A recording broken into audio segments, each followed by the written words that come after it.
निळो राजा. एक वाघ एका रानांत रावतालो. वाघ वाट चुकून गांवांत पावलो. एक रस्त्यावेलो सुणो ताच्या फाटल्यान लागलो.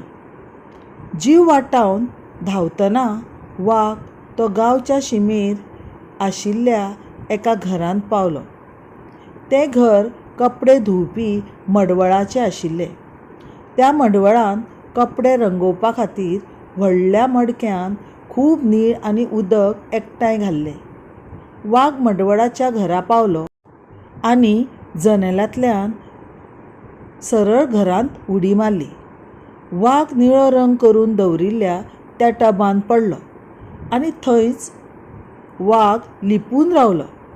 फाटल्यान धांवपी सुणो थोड्या वेळान वाट पळोवन थंयच्यान भायर सरलो. सकाळ जातकच वाघ घरांतल्यान भायर सरलो आनी रानांत धांवलो. ताचो रंग निळो जाल्ला हें ताका खबर नाशिल्लें. वाघ रानांत पावता म्हणसर ताका पळोवन जायतीं जनावरां पळून गेलीं. तांकां पयलेच खेपे निळ्या रंगाचो प्राणी दिसतालो. हीं सगळीं जनावरां आपल्याक कित्याक भियेतात तें वाघाक समजलें ना. वाघ न्हंय लागीं पावतकच उदकांत आपलें स्वताचें रूप पळोवन ताका धक्को बसलो. स्वताचें निळें रूप पळोवन ताका रानांतलीं जनावरां आतां कित्याक भियेतात तें समजलें.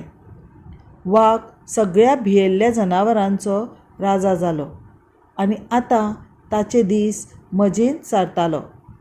एके राती रानांतले कांय वाघ एकठांय येवन मोठ्ठ्यान आड्डुपाक लागले. निळो वाघ आपलें राजपद विसरून आड्डुपाक लागलो. निळ्या वाघाचो आवाज आयकतकच रानांतल्या सगळ्या जनावरांक ताचें खरें रूप कळ्ळें. जनावरांक आपूण फटवल्या हें कळटकच सगळ्या जनावरांनी एकठांय येवन वाघाक रानांतल्यान धांवडावन घालो. देख, फट, चड काळ तिगना.